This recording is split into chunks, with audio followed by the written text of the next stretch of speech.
ज्योतिष की गणनाओं में साल 2026 की संभावनाओं में एक महत्वपूर्ण गोचर होने जा रहा है। वो गोचर जो बढ़ाएगा मोमेंटम, देगा इनोवेशन, पर मांग रहा है कुछ प्रिकॉशंस। जी हाँ, आज से कुछ दिन बाद मंगल अपनी राशि बदलने जा रहे हैं और आ रहे हैं वो कुंभ राशि में, जहाँ पे पहले से राहु, शुक्र, सूर्य और बुध विद्यमान है। और मंगल के इस गोचर के साथ बनने जा रहा है अंगारक योग, वो योग जो जाना जाता है वॉर के लिए, एंगर के लिए, पैशन के लिए और अग्रेशन के लिए। लेकिन इस बार का अंगारक योग कुछ खास है, कुछ अलग है। और इस अंगारक योग के कुछ पहलू कई राशियों को, कई लग्नों को अच्छा लाभ भी देने वाले हैं, क्योंकि इस बार अंगारक योग के ऊपर है गुरु का हाथ। तो आज के इस वीडियो में हम जानेंगे कि कैसे मंगल का ये गोचर, कैसे अंगारक योग सभी राशियों के लिए, सभी लग्नों को असर देने वाला है। तो इस वीडियो में काफी होलिस्टिक प्रेडिक्शंस करी गई हैं और इस गोचर के दौरान जो अन्य महत्वपूर्ण गोचर हुए हैं उनके ऊपर भी ध्यान दिया गया है, जैसे कि 26 को होने वाला बुध का वक्री गोचर, 2 मार्च को होने वाला शुक्र का उच्च का गोचर और 11 तारीख को गुरु का मार्गी गोचर। सभी गोचरों को इन प्रेडिक्शन में सम्मिलित किया गया है।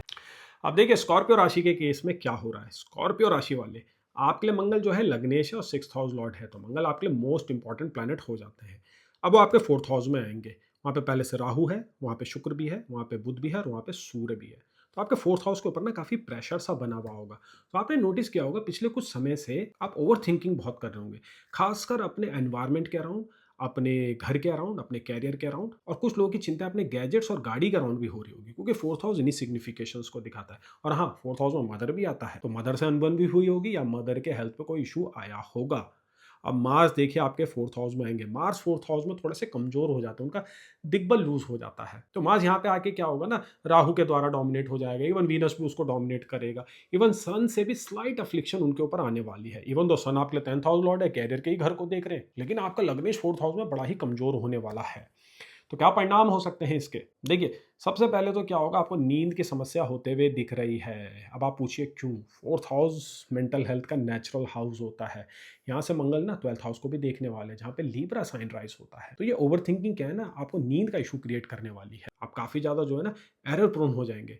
तो अगर आप किसी ऐसी जॉब में जहाँ पे डॉक्यूमेंट्स काफ़ी इंपॉर्टेंट होते हैं, जहाँ पे एरर ऑफ मार्जिन बहुत कम है, तो थोड़ा सा ब्रेक लीजिए, मेडिटेशन कीजिए, लोगों से बात कीजिए और समझिए कि आपके साथ हो क्या रहा है। क्योंकि 4th हाउस में इतने प्लैनेट्स को हैंडल कर पाना ईजी नहीं होता है, खासकर उन लोगों के लिए जिनकी महादशा मेलेफिक प्लैनेट्स की चल रही है या वीक प्लैनेट्स की चल रही है। मंगल का यही गोचर आपके 4th हाउस में अच्छे रिजल्ट भी दे सकता है, खासकर प्रॉपर्टी के अराउंड या फिर अब्रॉड रेजिडेंस के अराउंड। लेकिन उसके लिए आपके केस में जो है जुपिटर की महादशा है, जुपिटर की अंतर्दशा ऑपरेशन में होनी चाहिए। अब सवाल ये उठता है, क्या ये पूरी ड्यूरेशन ऐसे ही जाने वाली है? क्योंकि ये गोचर तो 2 अप्रैल तक वैलिड है।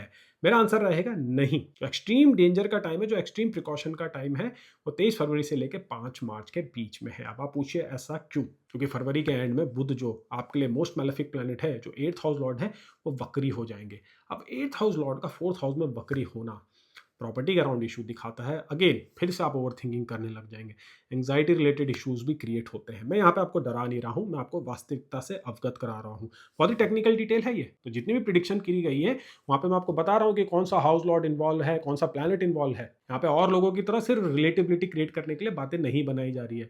यहाँ आपको रूलरशिप के बारे में भी अवगत कराया जा रहा है, बताया जा रहा है कि कौन सा ट्रांजिट कब होने वाला है, उसका क्या प्रभाव होगा। अब इसी बात पे एक और ट्रांजिट जोड़ लीजिए, वीनस एक्सॉल्टेड होने वाला है 2 अप्रैल को, जो आपके लिए काफ़ी भाग्यशाली साबित होने वाला है।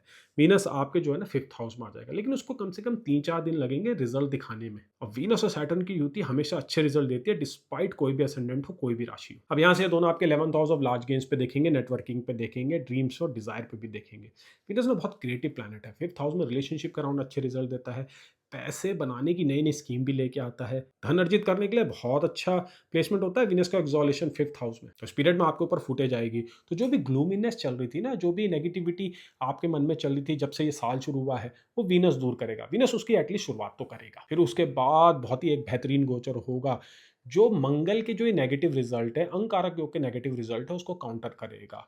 कौन सा है वो गोचर? वो गोचर है 11 तारीख को गुरु का मार्गी होना। जी हाँ, गुरु जो आपके 2nd हाउस लॉर्ड है, 5th हाउस लॉर्ड है, आपके 8th हाउस से अभी ना वक्री हो रखे हैं। तो आपके केस में क्या है ना, मोक्ष ट्राइन काफी एक्टिवेट हो रखा है, 4th हाउस, 8th हाउस और 12th हाउस। तो इनकी एक्टिवेशन आदमी की लाइफ में थोड़ी मुसीबतें लाती है। फिर मुसीबतों से आदमी आत्मचिंतन करता है और कुछ केसेस में ओवर थिंकिंग भी हो जाती है। लेकिन इसके ना जो लॉन्ग टर्म रिजल्ट्स हैं वो काफी अच्छे होते हैं। अब देखिए, गुरु का जो एक एस्पेक्ट है ना, आपके 4th हाउस के ऊपर ही पड़ रहा है। तो ये जो डैमेजेस हैं, जो ये नेगेटिविटी है, गुरु इनको कंट्रोल में रखेगा, कुछ बड़ा डैमेज नहीं होने वाला है आपके केस में। तो जो ये ओवर थिंकिंग आप करने वाले हैं, ये आत्मचिंतन में भी बदल सकती है अगर आप सही रवैया अपनाएं, सही गाइडेंस लें, और सबसे इंपॉर्टेंट बात, अगर आप सही रेमेडी करें। अब देखिए, गुरु के मार्गी होते ही क्या होगा, गुरु के मार्गी होते ही आपके पास एक सक्सेस आएगी बड़े ही सडन वे में। मे भी अभी आपको ज़्यादा एक्सपेक्ट भी ना कर रहे हो, लेकिन कैरियर के स्पेस में, वर्क स्पेस में आपको रिकॉग्निशन मिलने वाली है, आपके काम को सराहा जाने वाला है, आपके सीनियर्स आपसे इंप्रेस होने वाले हैं, आपने पास में जो एफर्ट्स करे थे उनका भी आपको रिजल्ट मिलने वाला है, पास में जो इन्वेस्टमेंट करी थी उसका भी आपको रिजल्ट मिलेगा। तो इस ट्रांजिट के जो अच्छे रिजल्ट्स हैं ना, वो 5 मार्च से शुरू हो जाएंगे और 11 के बाद पिकअप होते रहेंगे। लाइफ में नई नई चीज़ें आपके लिए आने वाली है। सन भी जो है आपके 5th हाउस में गोचर कर जाएंगे अप्रैल के मिडिल में, तो एक प्रमोशन होते हुए दिखाई दे रहा है, रिकॉग्निशन मिलते हुए दिख रही है। 4th हाउस के ऊपर से प्रेशर कम हो जाएगा, जो कि बहुत जरूरी है। इतने सारे प्लैनेट 4th हाउस में किसी के बस का नहीं है झेलना। अब देखिए, मार्च के इस गोचर का आखिरी चरण जो शुरू हो जाएगा 20 मार्च से और वैलिड रहेगा 2 अप्रैल तक, ये सबसे बेस्ट पीरियड होगा। इस पीरियड में आप एक परचेज करते हुए दिखाई दे रहे हैं, आपको गिफ्ट भी मिलते हुए दिखाई दे रहे हैं, रियल एस्टेट में इन्वेस्टमेंट हो सकती है, प्रॉपर्टी मैटर्स के अराउंड जो इशूज चल रहे थे, जो लीगलिटी चल रही थी, वो खत्म होने वाली है, आपकी जीत होते हुए दिख रही है। और आपके लव रिलेशनशिप में जो इशूज थे वो भी रिजॉल्व होंगे। यहाँ पे थोड़ा लव रिलेशनशिप को डीपली एनालिसिस करना जरूरी है, क्योंकि वीनस और सैटर्न की युति इस गोचर के दौरान आपके 5th हाउस में होगी। देखिए, 5th हाउस लव अफेयर का होता है, आपके इमोशंस का होता है, आपकी सोच समझ का होता है, आपकी बुद्धिमानी का होता है। आपके बच्चों को भी 5th हाउस दिखाता है, और 5th हाउस जो है ना आपकी एजुकेशन का भी होता है। 5th हाउस आपकी जो है ना मैरिज में भी बड़ा इंपॉर्टेंट रोल प्ले करता है। यानी कि मार्च के मिडिल से कुछ अच्छा रिजल्ट मिलने वाला है, रिलेशनशिप शुरू होने वाला है आप लोगों का इस पीरियड के दौरान, और एक अच्छा एक्सपीरियंस आपको मिलेगा। इवन तो आपकी इंटेंसिटी काफ़ी ज़्यादा हो जाएगा, थोड़ा बहुत जेलस भी आप हो जाएंगे, ब्रेकअप के अराउंड कुछ कंसर्न्स भी रहेंगे, पार्टनर आपको बॉदर करने वाला है। मैरिज के अराउंड भी कुछ इश्यूज दिख रहे हैं, खासकर स्पाउस की हेल्थ के अराउंड, क्योंकि मार्स का एक एस्पेक्ट आपके 7th हाउस पे भी पड़ेगा। तो स्पाउस की छोटी मोटी सर्जरी होते हुए दिख रही है, स्पाउस का डेंटल वर्क भी हो सकता है, या स्पाउस की लेजिक सर्जरी भी हो सकती है इस पीरियड में।